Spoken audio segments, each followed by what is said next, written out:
Good evening students, सभी का स्वागत है आज के सेशन वोकैब 14 में।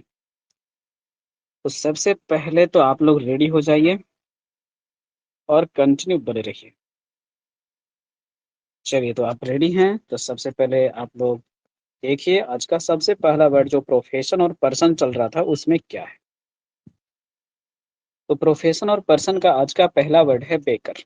बेकर उन लोगों को कहते हैं जो किसी भी प्रकार के दुकान में पाव रोटी वगैरह बनाते हैं और उन्हें सेल करते हैं। डेफिनेशन यहाँ पे होगा आपके पास, a person deals in breads और रन्स अ बेकरी शॉप। अब देखो, कुछ स्टूडेंट सोच रहे होंगे कि नाउन के टॉपिक में सर पढ़ाए थे कि ब्रेड मेस नहीं लगाते हैं। बाबा, किसी भी नाउन मेस लगा सकते हो, बशर्ते उसके टाइप्स अलग अलग होंगे तब। तो person who deals in breads is known as baker, या person who run a bakery shop is known as baker. Clear हुआ? तो हमको यहाँ से रिलेटेड वर्ड्स में माइंड करना है क्या? बेकरी। ये वर्ड बना कहाँ से था? बेक से। तो बेक का मतलब रोटी सेकना होता ही है, ठीक है।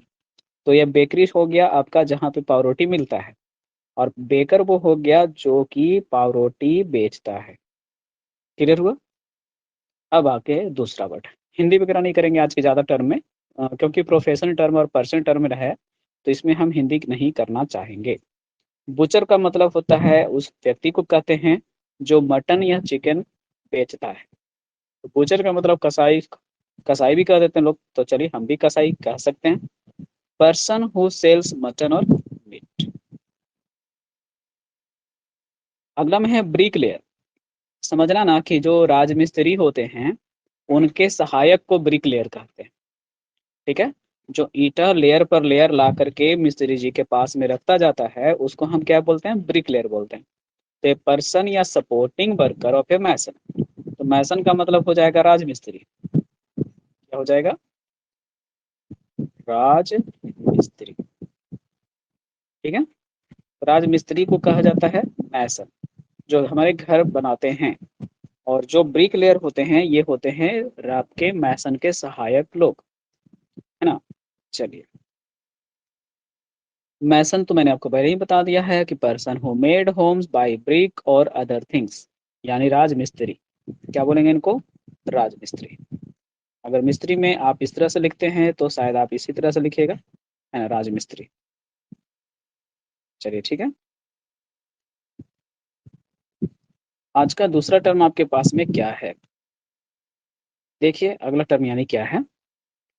हॉकर या पेडलर। देखो, अगर आप साउथ की मूवीज वगैरह देखते हो तो उसमें ड्रग्स वगैरह बेचने वालों की कहानियां दिखाई जाती है जब, तो वहाँ बोलते हैं कि ये ड्रग पेडलर है। मतलब ये ड्रग डील करता है, ड्रग्स की खरीद फरोख्त करता है। और हॉकर जो होते हैं ये नॉर्मल स्ट्रीट टू स्ट्रीट जाके कुछ भी बेचने वाले होते हैं। तो पेडलर और हॉकर इन दोनों का काम होता है कि मेन डीलर से उठाना है और गली गली जाके बेचना है। तो हॉकर पॉजिटिव वे में यूज करना, और पेडलर आप लोग ड्रग के सेंस में ज़्यादातर सुनते हो। Person who sells object in states.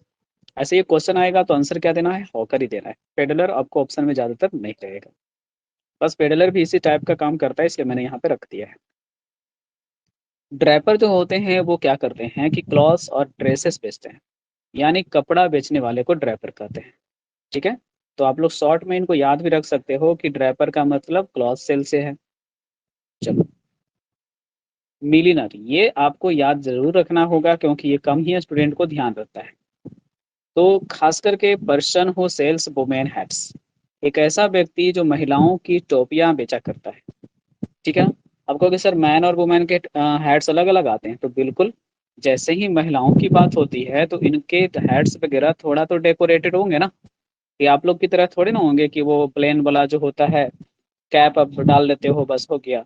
देखते हैं ना, इन लोग का चौड़ा चौड़ा सा कैप आता है, उसमें डिजाइनर्स होते हैं, कुछ कुछ और चीज़ें डेकोरेटेड की जाती हैं। तो यह स्पेशल मिलिनर उन व्यक्तियों को कहते हैं जो महिलाओं के हैट्स बेचता है। नेक्स्ट में ग्रोसर है, तो सबको पता है कि ये आपके वो होते हैं जिनको आप मोदी जी कह देते हैं। One who works in grocery shop या वन हु सेल्स एडिबल्स, जो खास करके खाने पीने की चीजें ज्यादा बेचता है उसको कहते हैं। यानी आपके घर के आसपास के मोदी जी भी ग्रोसर का एग्जाम्पल है। ठीक है, तो आज हम ज्यादा वर्ड को हिंदी नहीं कर रहे हैं क्योंकि ये सारे टर्म्स हम लोगों को पहले से भी पता है। ड्रोवर जो होता है ये मवेशी विक्रेता होता है, ये मवेशी बेचने में आपको क्या करता है, मदद करता है। तो कैटल सेलर कह सकते हैं, या कि हिंदी में मवेशी विक्रेता। ओके, तो याद रखना भी आसान है, आपको पढ़ाए थे हम कलेक्टिव नाउन के क्लास में कि घोड़ों का समूह क्या कहलाता है, ड्रोव कहलाता है। तो आपको वहां से याद रखना है कि ड्रोव ऑफ हॉर्सेस से मुझे याद आ रहा है कि अच्छा ये मवेशी वगैरह बेचने वाला होगा। घोड़े का, गाय का, बकरी का, इन सब का खरीद बिक्री में मदद करने वाला इंसान होता है ड्रोवर। आर्टिस्ट आपको पहले से पता है कि इसका प्रोफेशन होता है किसी भी प्रकार के मतलब कला को दिखाना, लोगों तक पहुंचाना, लीड परफॉर्मर को कहा जाता है। अब देखो यहाँ से रिलेटेड वर्ड कौन सा मिलने वाला है, आपको पहले से ही पता है। कौन सा मिलने वाला है, आर्टिस्ट में लगा देगा ई। अब मैंने बताया था कि ये कैसा वर्ड है, आपका ग्रुप वर्ड है, ठीक है ना, ग्रुप वर्ड है, कलेक्टिव नाउन वर्ड है। और ये ग्रुप ऑफ क्या होने वाला है, परफॉर्मर। ठीक है, ऐसे है अगला स्लाइड में, आप वहां भी एक बार देख लेना। बिहाइंड लीड एक्टर, जो आपके मेन हीरो के पीछे, ठीक है ना, मेन हीरो के पीछे डांस करने वाले लोगों का समूह होता है, उन समूह में रहने वाले लोगों के समूह का नाम आर्टिस्ट होता है। ठीक है, लीड एक्टर। चलिए, तो आर्टिस्ट में ई लगाने से कलेक्टिव नाउन बन जाता है, ये ध्यान रखिएगा। और लीडर, सॉरी, जो मेन एक्टर होता है उसको आर्टिस्ट कहते हैं विदाउट ई। यही लिखा हुआ था, आर्टिस्ट में ई यहाँ पे लगा के group of performance behind lead actor, कलाकार मंडली कह सकते हैं। नेक्स्ट वर्ड है चौफर। चौफर का मतलब होता है यहाँ पे जो व्यक्ति खास करके आपको प्राइवेट, है ना, कार ड्राइव करता है वो, यानी जो हम ड्राइवर बोलते हैं वो एक्चुअल में हम लोग खुद होते हैं। ठीक है, ड्राइवर जो हम लोग बोलते हैं तो ये ड्राइवर हम लोग खुद होते हैं। और ये चौफर जो होता है वो व्यक्ति होता है जो कि प्राइवेट कार ड्राइव करता है और उसके एवज में पैसे लेता है। तो ये प्रोफेशनल हो जाता है, और ड्राइवर कोई भी इंसान हो सकता है जो गाड़ी चला रहा है उस समय। अब यहाँ से देखो, ड्राइवर के सेंस में कुछ वर्ड्स मैंने रखे हुए हैं और कुछ एक्स्ट्रा वर्ड भी है। देखो रिलेटेड वर्ड्स में पहला वर्ड पायलट है। पायलट का काम होता है एरोप्लेन चलाना। ठीक है, लेकिन एविएटर बोलेगा ना तो एविएटर में सब आ जाएंगे। ये हेलीकॉप्टर भी उड़ा सकता है, पैरासूट उड़ा सकता है। ये हेलीकॉप्टर और हवाई जहाज मिक्स प्रकार का कोई भी डिवाइस बनाया है जो हवा में उड़ता है, उन सभी चीजों को उड़ाने वाला, यानी हवाई वाहनों को उड़ाने वाला एविएटर होता है, one who flies in air. या इस तरह से भी कर सकते हो, वन हो, सॉरी यहाँ फाइल्स लिखा गया है, ये फ्लाइज कर लेना, FLIES। One who flies air vehicle भी दे सकता है। क्लाउन मतलब जोकर होता है, ये कल के क्लास में मैंने आपको शायद मैं भी पढ़ाया हो कि क्लाउन जो होता है ये जोकर होता है, लेकिन प्रोफेशनल जो जोकर होते हैं वो क्लाउन कहा जाता है। वही मैंने लिखा है, profession who entertain us in circus, profession नहीं प्रोफेशनल होना चाहिए था यहाँ पे। प्लम्बर हो जाता है जो पर्सन आपका रिपेयर करता है लीकेज आपके घर का या पाइप वगैरह का। फिशरमैन सबको पता है जो कि आपको मछली मारता है और बेचता है, मतलब मछली पकड़ता है, मारता बोलते हैं थोड़ा खराब लगता है, तो मछली पकड़ करके बेचने वाला फिशरमैन होता है। फ्लोरिस्ट जो होता है वो फ्लावर बेचने वाला व्यक्ति होता है। इसमें जब क्वेश्चन देता है तो फ्लावर बॉय भी दे देगा, तो वहाँ पे फ्लावर बॉय मत मार देना, क्योंकि वो दो शब्द होता है, एक शब्द नहीं होता है ना, फ्लावर और बॉय दो शब्द हुआ, तो वहाँ ध्यान देना, फ्लोरिस्ट होता है। ड्रगिस्ट जो होता है ये निगेटिव वर्ड नहीं है, इसको निगेटिव मत ले लेना, ये ड्रगिस्ट पॉजिटिव वर्ड है। जो आपको मेडिसिन सेलर होते हैं जितने भी दुकानदार, है ना, उन सबको कहा जाता है। तो one who deals in medicine, तो मेडिकल शॉप वाले अंकल को ड्रगिस्ट बोल सकते हैं, ये कोई नेगेटिव वर्ड नहीं है।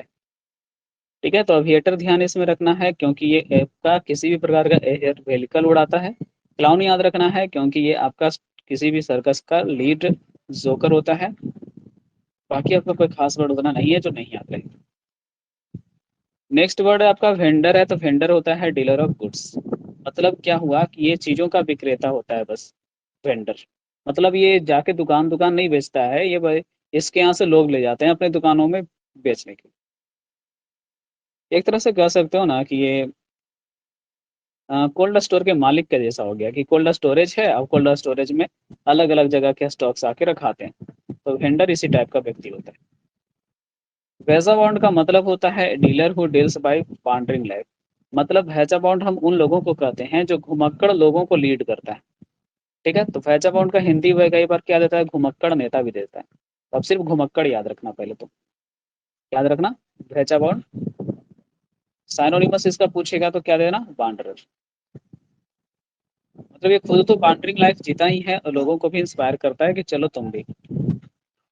ठीक है, तो वैजाबॉन्ड यानी वांडरर। चलिए नेक्स्ट वर्ड अगर आपको देखना है तो आइए। क्राफ्ट्समैन होता है जो कि खास करके वैसी चीजें बनाता है जो हाथ से बना सकते हैं। ठीक है, हस्त कलाकार। तो जो हाथ से मतलब कि किसी भी प्रकार के कलात्मक चीजों का निर्माण, खिलौना वगैरह, पेंटिंग वगैरह बनाने वाले लोग होते हैं, उनको हम क्राफ्ट्समैन का संज्ञा देते हैं। आज का जो अच्छा वर्ड है वो ये भी है, आप रिवीजन इसको भी करना। आर्टिसन दिया है, an artist of handmade goods. ठीक है, तो आर्टिसन का मतलब हो जाता है ना कि ये ऐसा कलाकार होता है जिसने न जाने कितने ही कलाकारों को सिखाया होगा। तो क्राफ्टमैन का मतलब मजदूर टाइप का सेंस आता है कि क्राफ्टमैन है तो आप किसी के नीचे काम कर रहे होंगे, लेकिन आर्टिसन जो होगा वो आपको काम करवा रहा होगा। तो कह सकते हैं कि ये लीड क्राफ्ट्समैन भी होता है। चलो, तो मैंने लिख दिया है लीड क्राफ्ट्समैन।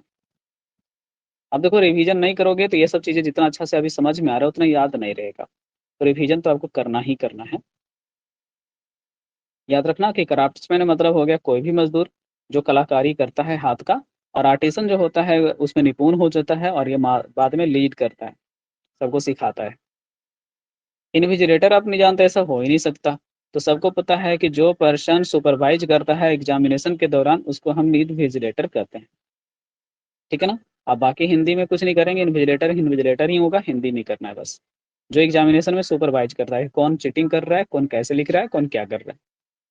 अब आते हैं जो परीक्षा हमारा ले करके, है ना, हमारे कॉपी पे नंबर देते हैं, तो ये होते हैं परीक्षक। एक्चुअल जो ये होते हैं, ये आपकी कॉपी चेक करने वाले होते हैं।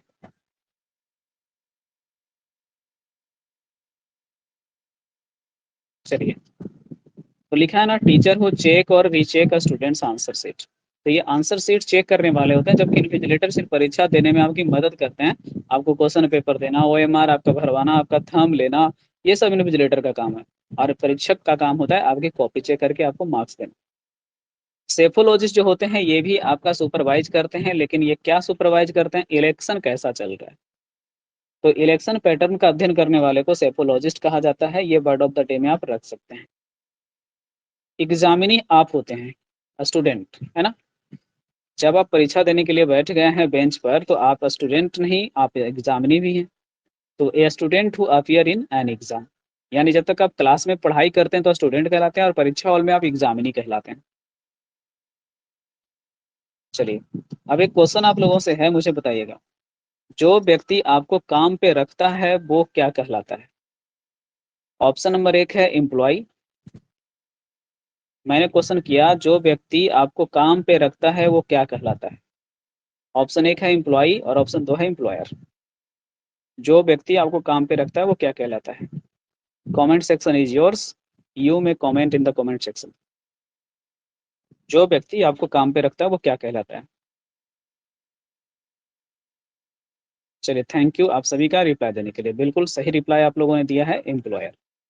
इसी तरह से आपको यहाँ भी याद रखना है कि एग्जामिनर का मतलब हो जाएगा टीचर, जो आपकी परीक्षा दिलाते हैं और आपके मार्क्स देते हैं। और एग्जामिनी का मतलब हो जाएगा, जैसे एम्प्लॉय था, आप काम करते हैं, वैसे आप परीक्षा देते हैं। चलिए, बाकी ये एडवर्टाइजमेंट आपको हमेशा दिखेगा, इसके लिए हम माफ़ी भी नहीं मांगने वाले हैं, क्योंकि ये तो हमारा हक बनता है ना। चलिए आगे चलते हैं। कीप इडियम्स और फ्रेजेज आज हैं, मतलब जो भी फ्रेज और इडियम्स आप कीप से रिलेटेड जानते हैं या नहीं जानते हैं, वो सीखने वाले हैं। पहला आपका फ्रेज सॉरी इडियम्स दिया है, मुहावरा दिया है, कीप एन आई ओपन या कीप एन आई ऑन। आप खुद ही बताइए। आप अगर वॉचमैन हैं तो आपको अपनी आंखें झपकनी नहीं है, बल्कि क्या रहना है, चौकन्ना रहना है। क्लियर हुआ। क्या रहना, चौकन्ना रहना। जब चौकन्ना रहना हिंदी करेंगे तो वेरी अटेंटिव होगा या केयरफुल होगा। वाचफुल दे सकते हैं, वाचफुल दे सकते हैं। और क्या दे सकते हैं, ऑन अलर्ट दे सकते हैं। सेकेंड इडियम है आपके पास, कीप वन फिंगर क्रॉस्ड। आप बताओ, आप अपने हाथ को पुटपुटाते कब है। आप दोनों हाथ अपना मिला लेते हैं और उंगलियों को पुटपुटाते कब है। जब थोड़ा सा आपको कुछ ऐसा सोचना होता है जो हो भी सकता है, नहीं भी हो सकता है।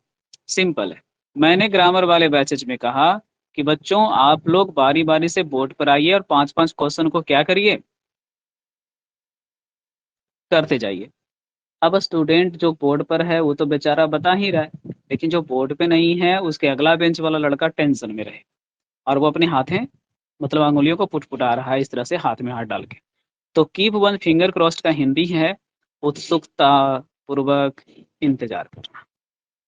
उत्सुकता का मतलब ये है कि आप डर भी रहे हैं और नहीं भी डर रहे हैं।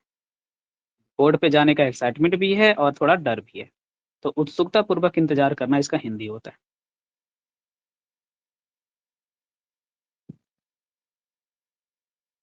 आई बात समझ में? तो अगला देखिए, keep at an arm's length. Question का हिंदी सेंस है दूरी बनाना। आप खुद ही सोचिए ना, आप किसी आदमी के पास नहीं बैठ करके उससे एक बाह का दूरी बना करके बैठे हैं, है ना? तो समझ जाओ कि ए जब बी से दूर बैठा इतना है, तो ये साफ बताना चाह रहा है कि भैया मुझे आपसे दूरी बना के रखनी है। तो दूरी बना के रखना क्या हिंदी लिखोगे? डायरेक्ट इंग्लिश याद करो, maintain distance. Keep the pot boiling. Pot यानी बर्तन, बॉयल मतलब होता है उसमें कुछ चावल उबाल रहे हो, शकरकंद उबाल रहे हो, आलू उबाल रहे हो, या कुछ भी उबाल करके खाने की सोच रहे हो। इसका मतलब है कि आप अपना बर्तन घर में चढ़ा के रखना चाहते हैं। इसका मतलब है कि आपके घर में चावल नहीं है, आप बर्तने को उबाल रहे हैं, देख रहे हैं? बर्तने को उबालते हैं यानी पानी सिर्फ उबालते रहना। इसका मतलब है कि आपको लाइफ मेंटेन करने के लिए पैसे नहीं है। इसका मतलब ही होता है कि क्या में जीना? गरीबी में जीना। मतलब आदमी के पास अनाज नहीं है कि उस बर्तन में डाले, इसलिए उस बर्तन में पानी ही उबाल रहा है वो कंटिन्यू। ठीक है, तो बर्तन में आप पानी उबाल रहे हैं यानी कीप द पॉट बॉइलिंग, यानी आप काफी मुश्किल में हैं, आपके पास लाइफ मेंटेन करने के पैसे भी नहीं हैं। Keep body and soul together, ये काफी कंफ्यूज करता है, लेकिन समझना, बॉडी मतलब शरीर, सोल मतलब हो गया आत्मा। अगर आप दिल से काम कोई करते हो तो ही आपका काम में मन लगेगा। ठीक है, आपका शरीर अगर स्वस्थ रहेगा तो ही काम करने का दिल करेगा। आई बात समझ में? यानी कि लाइफ में हर चीज मेंटेन करके रखना पड़ता है। ठीक है, चलिए, तो समझ में आ ही गया, तो आगे बढ़ते हैं। इंग्लिश टू इंग्लिश याद करो, इसको हिंदी नहीं बताएंगे। Keep body and soul together का मतलब मेंटेन लाइफ, जीवन को मेंटेन करके चलना। Keep the wolf from the door. अब खुद ही सोचो, भेड़िए को कह रहे हो दरवाजे से दूर रखो। कहा गया ना कि सबका पेट भर सकता है लेकिन भेड़ियों का नहीं। तब ना देखते हैं कहावतों में भी लिखता है भूखे भेड़ियों की तरह टूट पड़े, है ना? तो keep the bull from the door का मतलब होता है भूखे भेड़ियों को दूर भगाना। भूख या भेड़िया एक ही चीज हुआ, भूख या भेड़िया, समझ रहे हैं? को दूर भगाना। आप समझ में आया कि वो इसीलिए होता है अवॉइड स्टारवेशन। बस देखो ना, भूख ऐसी चीज है कि वो कोई काम ही नहीं करने देता है हम लोग को, ना मन ही नहीं लगता है बिना पेट भरे। वही है अवॉइड स्टारवेशन। स्टारवेशन या पॉवर्टी का मतलब गरीबी। तो अवॉइड पॉवर्टी या अवॉइड स्टारवेशन। तो अब याद रहेगा कहानी बढ़िया से कि भूख या भेड़ियों को दूर भगाना यानी कि स्टारवेशन को दूर भगाना, keep the pull from the. आज का सबसे आसान इडियम 6 नंबर ही लगा होगा, अब तक तो लोग रट्टा मार रहे थे, लेकिन आज समझ में ज्यादा आया होगा। अब खुद ही बताओ, कीप अप का मतलब मेंटेन जानते हो, तो मेंटेन से आंसर छाट देना। अपियरेंस का मतलब दिखावा होबे करता है, तो दिखावा को क्या बोलते हैं? शो बोलते हैं। लो, इंग्लिश टू इंग्लिश याद करो ना, क्यों हिंदी कर रहे हो? तो कीप अप अपीयरेंस का मतलब होता है ठाठ बाट बनाए रखना। ठीक है ना, ठाठ बाट बनाए रखना।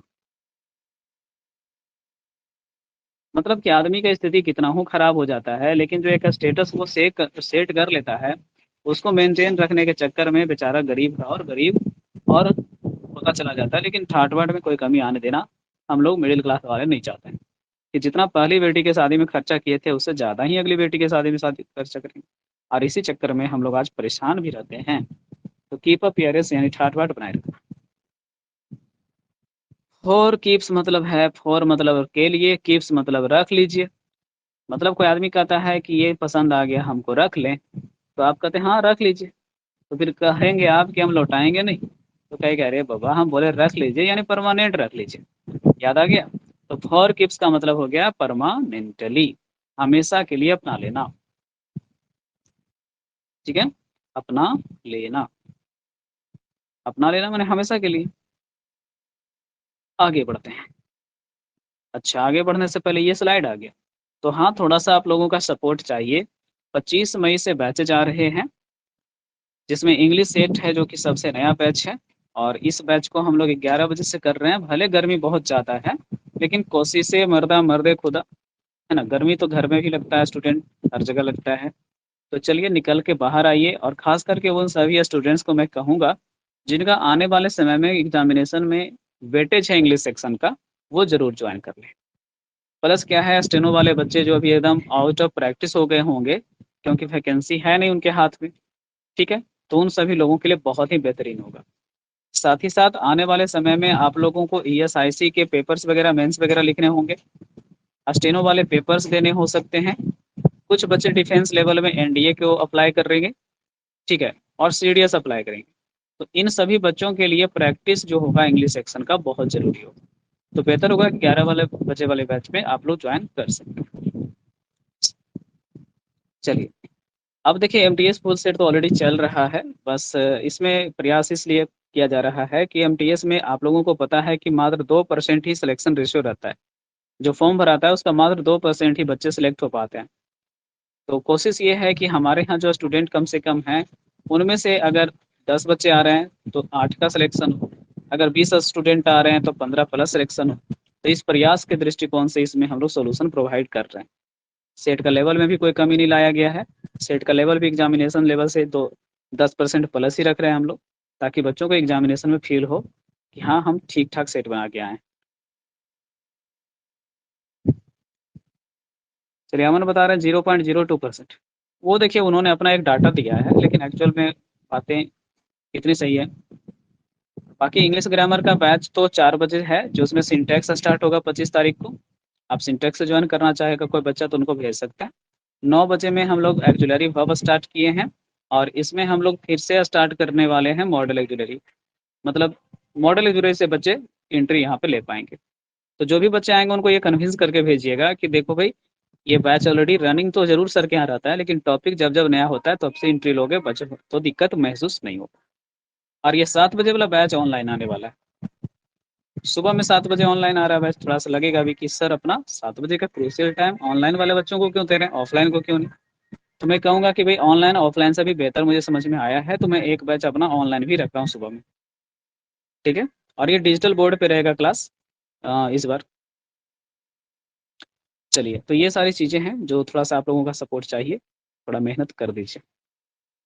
और इसमें एक बैच का जो एडवर्टाइजमेंट नहीं आया है वो ये है 5 बजे वाला बैच। और इसमें हम क्रैश कोर्स लाने का सोच रहे हैं, और इसको एडवर्टाइजमेंट में मैंने दीवार वाले पंपलेट, ये है दीवार वाला पे पंपलेट में नहीं लिखाया है, लेकिन जो हैंडबिल मार्केट में बटेगा उसमें है। तो 5 PM में क्रैश कोर्स है। जो बच्चे चाहें कि मैंने इंग्लिश तो पढ़ा था लेकिन प्रैक्टिस कर नहीं पाया था, तो वो प्रैक्टिस के लिए इसको ज्वाइन कर सकते हैं। इसमें सारा चीज़ रहेगा, ग्रामर, वोकैब, कॉम्प्रिहेंशन, सब प्रैक्टिस रहेगा। और एमडीएस को टारगेट करके अभी इसको रखे हैं, तो आपके लिए अच्छा है कि आप 1.5 महीना में परफेक्शन पा सकते हैं। चलिए, तो कीप इडियम्स पढ़ा दिए, अब कीप फ्रेजेज में आ जाओ। सबसे पहला है बहुत ही सिंपल, कीप अप बिजनेस वगैरह या अपनी प्रसिद्धि वगैरह को क्या करके रखना, मेंटेन रखना। कि पापा ने कोई बिजनेस शुरू किया है तो आप भी वो बिजनेस संभाल रहे हो, मेंटेन। अब पापा ने एक अच्छा नाम मार्केट में बना रखा है, आप उसको बनाए रखोगे, सस्टेन। ठीक है, तो कीप अप का हिंदी हो गया बनाए रखना, बनाए रखना। चलो, कीप अप विथ होता है ना क्या, कि जैसे मान लेते हैं कि बहुत ही ज़्यादा परेशान करने वाला कोई व्यक्ति, या कोई ऐसा स्टूडेंट हो जिसको प्रॉब्लम इतना ज़्यादा है, इतना ज़्यादा है, इतना ज़्यादा है कि वो क्लास भी परेशान करता है। तो ऐसे में टीचर कहते हैं यार तेरे को मैनेज करना मेरे लिए आसान बात नहीं है। तो कीप अप विथ का मतलब होता है क्या, सामने वाले बच्चे को टीचर एडजस्ट नहीं कर पा रहे, सामंजस्य बैठा पाना गड़बड़ हो रहा है। ठीक है, सामंजस्य बैठा। क्लियर हुआ? इंग्लिश होगा मैनेज विथ या डील विथ। चलिए अब देखते हैं आज का तीसरा फ्रेजल वर्ब है कीप अप। ये आप रिवीजन जरूर कर लेना क्योंकि ये एग्जामिनेशन पूछता रहता है। तो कीप अप में होता क्या है ना, सबसे पहले देखो इसका ऑब्जेक्ट। अगर आप अपना कोई पालतू जानवर लेकर के किसी के यहाँ जाते हैं, या फिर आप अपने छोटे बच्चे जो बदमाश टाइप के होते ही हैं, ऑलरेडी बच्चे हैं तो बदमाश तो रहेंगे ही, तो इनके साथ अगर आप कहीं जाते हैं और ये थोड़ा सा डैमेज कर सकते हैं चीज़ों को, तो आपको वहाँ पे ये यूज कराएगा कि कृपया आप जहाँ भी जाएं अपने छोटे बच्चों को या अपने पेट को थोड़ा सा क्या करें, नियंत्रण में रखें, है ना, दूरी बनाकर रखें। चलो ठीक है, दूरी बनाकर रखना। यहाँ पे मैंने लिखा ही था, सॉरी, स्विचेज, फ्लावर बेड, इन सब चीज़ों से क्या करना, अपने पेट से अपने चाइल्ड को दूर रखना। तो इंग्लिश वही मैंने यहाँ पे लिखा है, make distance, be away from.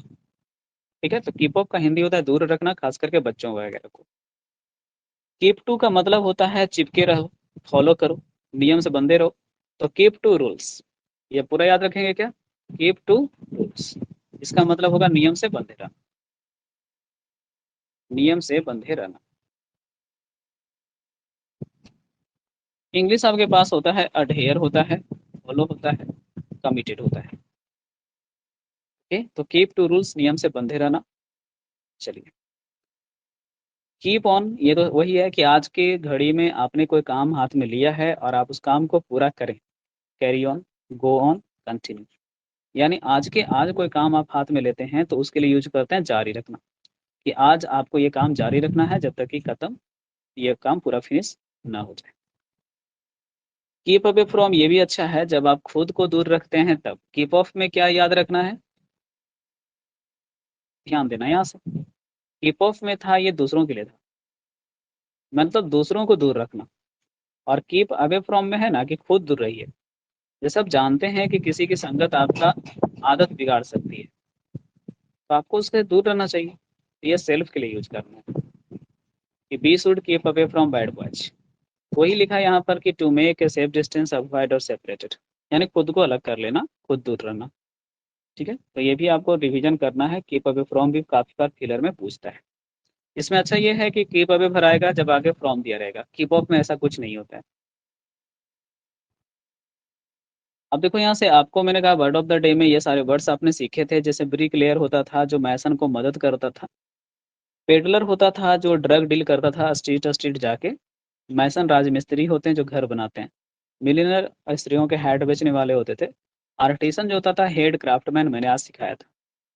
फिर मैंने बोला था कि जो इलेक्शन पैटर्न का अध्ययन करते हैं उनको बोला जाता है सेफोलॉजिस्ट। ये आज का वर्ड ऑफ द डे था, खास करके सेफोलॉजिस्ट, जो इलेक्शन ट्रेंड का अध्ययन करते हैं। आज का प्रभाव आपके पास है कि action speak louder than words. जब कभी आप किसी व्यक्ति से विवाद करने लगते हैं बोल करके, तो वहां पे ये कहावत याद करिएगा आगे से, कि देखिए भैया आपके बोलने से कुछ साबित होगा नहीं, कृपया आप करें। और आपकी मेहनत, आपके द्वारा किया गया काम, आपके द्वारा लगाया गया प्रयास ज़्यादा इम्पोर्टेंस रखता है आप जो सोचते हैं और लोगों को समझाते हैं उससे। ठीक है, तो लोगों को सोच समझ करके बताने से कुछ नहीं होगा, लोगों को करके दिखाना है।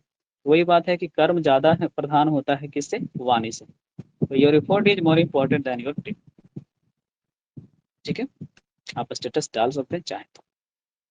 Word we have study today, चलो जल्दी से कमेंट करते जाना। बताओ बेकर क्या बेचता था, कमेंट करो जल्दी से, याद करो। ब्रेड भराएगा, हाँ समझ गए, ऐसे ही कमेंट करना है। आप समझ गए हो तो आगे आ जाओ। बताओ बूचर, मीट, है ना, कमेंट करते जाना भाई, मटन या मीट। ठीक है, ब्रिक लेयर किसका सपोर्ट करता था, चलो ब्रिक लेयर किसका सपोर्ट करता था, मैसन का। बहुत अच्छा, मैसन आपका घर बनाता है, छोड़ो। हॉकर पेटर आपको पता ही है क्या स्ट्रीट में जाकर बेचता है। बताओ ड्रैपर क्या करता है, क्या बेचता है, ड्रैपर ड्रेसेस और क्लॉथ बेचता है। ठीक है, चलो कमेंट करो मिलियनर क्या बेचता है, मिलियनर क्या बेचता है। आज ही पढ़ाए थे ना, मिली मतलब लड़कियों का नाम होता है। क्या होता है भाई, लड़कियों का नाम होता है, नहीं समझ में आया तो ये आपको लड़कियों का हैट या महिलाओं का हैट बेचता है। चलो ग्रोसर तो खैर ग्रोसरी शॉप में काम करता है, ये तो पता है। ड्रॉबर बताओ, ड्रोवर क्या करता है? मैंने बताया था ना, ड्रॉप ऑफ हॉर्सेस। ओ, यानी मवेशी बेचता है ना, कैटल डील करने में मदद करता है। आर्टिस्ट तो मेन कलाकार हो गया, ठीक है। चौफर क्या ड्राइव करता है? चौफर क्या ड्राइव करता है? प्राइवेट कार, है ना, इसकी अपनी कार नहीं होती है, ये किसी के यहाँ किराए पर काम करता है। पायलट आपको पता ही है कि ये हवाई जहाज उड़ाते हैं। चलो, एविएटर के बारे में बताओ क्या था? एविएटर का मतलब क्या था? किसी भी प्रकार का एयर व्हीकल उड़ाने वाला, चाहे पैरासूट हो चाहे हेलीकॉप्टर हो। चलो, क्लाउन जो होते हैं स्टेज परफॉर्मर हो करते हैं, खास करके हंसाने का काम सर्कस में। प्लम्बर आपको फिट करता है पाइप। फिशरमैन मछली विक्रेता होता है। फ्लोरिस्ट फूल में डील करता है। ड्रगिस्ट मेडिसिन बेचता है। वेंडर आपका जो होता है मेन डीलर होता है। भेजा बाउंड घुमक्कड़ होता है। क्राफ्ट्समैन होता है जो हाथ से कलाकारी करते हैं। आर्टिसन जो होते हैं हेड क्राफ्टमैन को कहा सकते हैं। इन्विजिलेटर आपका इन मतलब वही क्या करते हैं भाई, सुपरवाइज करते हैं एग्जामिनेशन में कि कौन चोरी कर रहा है कौन क्या कर रहा है। और एग्जामिनर आपको परीक्षा में मार्क्स देने वाला होता है। चलो बता दो लास्ट में, सेफोलॉजिस्ट क्या करता है?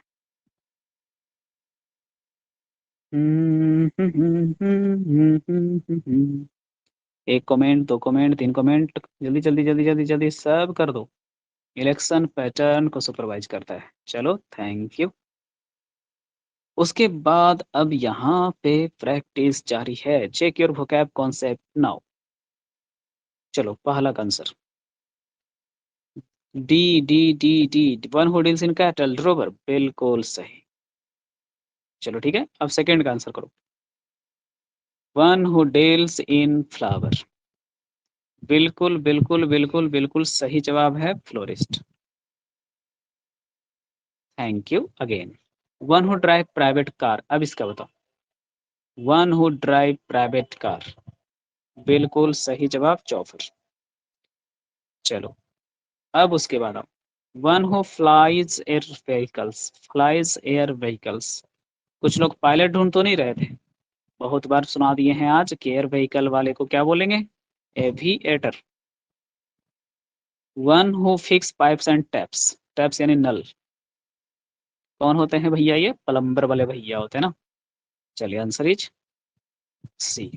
बहुत अच्छा रहा आपका कमेंट सेक्शन आप लोग का भाई। अब ये बताओ, चॉकलेट मिले ना मिले, मुंह में पानी लाओ, चॉकलेट चबाओ, ऐसा फील करो, आंसर बताओ। Keep a wide birth. कोई आपके बगल में बिना टिकट का यात्रा कर रहा है, आप उसको अपने बर्थ पर बैठने नहीं देने के लिए क्या करेंगे? चौड़े होकर सो जाएंगे, यानी अवॉइड करेंगे सामने वाले को, बेचारे से दूरी बना लेंगे।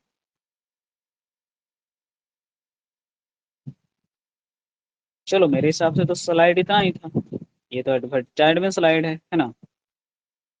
ओके, तो आज का सेशन इतना ही था। तो मिलते हैं फिर कल, शनिवार है ना। तो देखो, हो सकता है कि कल का सेशन नहीं भी रह सकता है, क्योंकि होता पता है ना क्या है, मंडे टू फ्राइडे तो हम लोग क्लास लेते हैं, शनिवार को भी लगभग क्लास हो ही जाता है 7 से 8 वाला। तो घर वालों को भी थोड़ा टाइम देना होता है, इसलिए कृपया कर कल शाम में क्लास कैब का ऑफ रहेगा। ठीक है, तो आप लोगों को अगर सुबह 7 से 9 में शनिवार शनिवार ज्वाइन करना है तो आप ज्वाइन कर सकते हो। समझ रहे हो? 7 से 9 स्पेशल सेशन प्रैक्टिस वाले बच्चों के लिए स्टार्ट हो रहा है।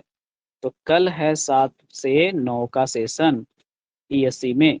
इसमें आपको करवा रहा हूं मैं क्या, तो साइनोनिमस सीजियल का, एंटोनिमस सीजियल का, जो इधर अभी लास्ट सीजियल पेपर का आया ना आंसर की, और उसी के लगभग 50 क्वेश्चन, 42 ही बोला था लेकिन 50 क्वेश्चन कॉमन ईरर का, ये मैं कराने वाला हूँ कल। ओके, तो मैं इसका पीडीएफ अभी डाल देता हूँ टेलीग्राम पे, जो ये कल कराने वाला हूँ ना साइनो एंटो ईरर, उसका मैं पीडीएफ भी डाल दे रहा हूँ। जिनको जिनको पीडीएफ देख लेना, आने के पहले थोड़ा सा अच्छा होगा। बाकी कल क्लास में मिलेगा आपको, क्वेश्चन पेपर 2 पेज का मिलेगा, 5 रुपया लगेगा लेकिन मिलेगा। ओके, बाकी आप लोग ध्यान दीजिएगा थोड़ा, 25 तारीख के बैचेज पर फाउंडेशन वाले बच्चों को थोड़ा इनवाइट कर लीजिएगा, और अगर आप लोग प्रैक्टिस के लिए किन्हीं को भेजना चाहते हैं तो उनको भी भेज सकते हैं। ठीक है, तो जाइए आराम कीजिए, हम भी चलते हैं, थोड़ा रिलैक्स करते हैं।